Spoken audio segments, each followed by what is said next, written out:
বন্ধুরা, ও মোর দারদিয়া সিরিয়ালের আজকের পর্বে প্রথমেই দেখা যায় বাণী অনিরুদ্ধকে বাঁচানোর জন্য কালীমায়ের মন্দিরে পড়ে আছে। মাকে বলছে, যতক্ষণ না পর্যন্ত মিস্টার চ্যাটার্জির কোমা থেকে জ্ঞান ফিরছে আমি তোমার চরণে দণ্ডি কেটেই যাব, তুমি ওনার প্রাণটা ফিরিয়ে দাও মা। তখন এদিকে হসপিটালে অনিরুদ্ধ খুব নিঃশ্বাসের সমস্যা হচ্ছে। মাম্মাম তখন সেখানে বসে বসে কাঁদছে। এদিকে বিদ্যুৎ বলছে, আমি তোর আসল বাবা, আমার কাছে আয়। তখন মাম্মাম বলছে, তুমি রাক্ষস, চলে যাও। বাবা অনিরুদ্ধকে বলছে, আমাকে বাঁচাও। ডক্টর এসে তখন জানায় যে অনিরুদ্ধ আর বেঁচে নেই। তখন সাথী অজ্ঞান হয়ে যায় কাঁদতে কাঁদতে। এদিকে মাম্মাম অনিরুদ্ধকে জড়িয়ে কাঁদছে আর বলছে, বাবা তুমি ওঠো। তখন বিদ্যুৎ বলছে, তুই এখান থেকে চল, নাহলে কিন্তু তোকে মেরে শেষ করে দেব। এদিকে বাণী মায়ের সামনে বসে কেঁদেই যাচ্ছে। মা তখন একটা জবা তার আঁচলে দেয়। বাণী সেটা তাড়াতাড়ি নিয়ে অনিরুদ্ধর মাথায় ঠেকিয়ে দেবে বলে আসছে। তারপর ডক্টর গিয়ে সবাইকে জানায় যে অনিরুদ্ধর জ্ঞান ফিরেছে।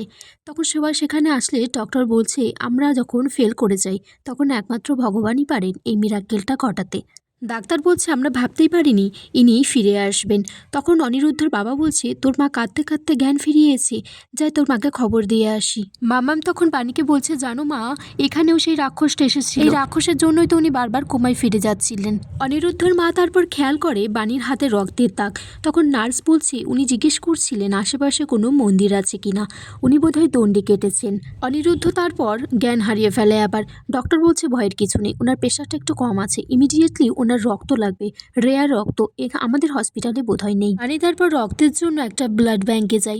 সেখানে গিয়ে বলছে, আমাকে প্লিজ এবি নেগেটিভের রক্ত দিন, দরকার পড়লে আমার রক্ত নিয়ে নিন। কিন্তু সেখান থেকে সে রক্ত না পেয়ে ফিরে আসে। এদিকে অনিরুদ্ধর মা সাথী মামামকে খাইয়ে দিচ্ছে। তখন সেখানে অনিরুদ্ধর বাবা তাপস আসে আর বলছে, যেভাবেই হোক আমার এবি প্লাস নেগেটিভ রক্ত চাই। তখন মাম্মা বলছে, জানো ঠাম্মি, আমাদের গ্রামে অসুস্থ হলে মানুষ মানত করলে সেটা গড শুনতো, তার ইচ্ছে পূরণ করে দিত। তখন তাপস বলছে যে, তুমি পাকামি একটু কম করো। তানিয়া তখন একটা গণেশ ঠাকুরকে বলছে, দেখো আমার বাবার জন্য যেন রক্ত জোগাড় হয়ে যায়। এদিকে বাণী রাস্তায় আর্যনা আর অন্তরাকে দেখে বলছে, এরা কি একে অপরকে চেনে, এরা কি একে অপরকে চেনে। তখন অন্তরা বলছে, আমারও তো এবি নেগেটিভ প্লাস, আমি রক্ত দেব। হসপিটালে গিয়ে তখন রক্ত দিলে আগামী পর্বে দেখা যায় তাপস অনিরুদ্ধর বাবা বাণীকে বলছে, তুমি কি আর কাউকে পেলে না রক্ত ডোনারের জন্য। এদিকে অনিরুদ্ধ বলছে যে, আমি তোমাদের সাথে থাকবো না বাবা, তাপসকে বলছি।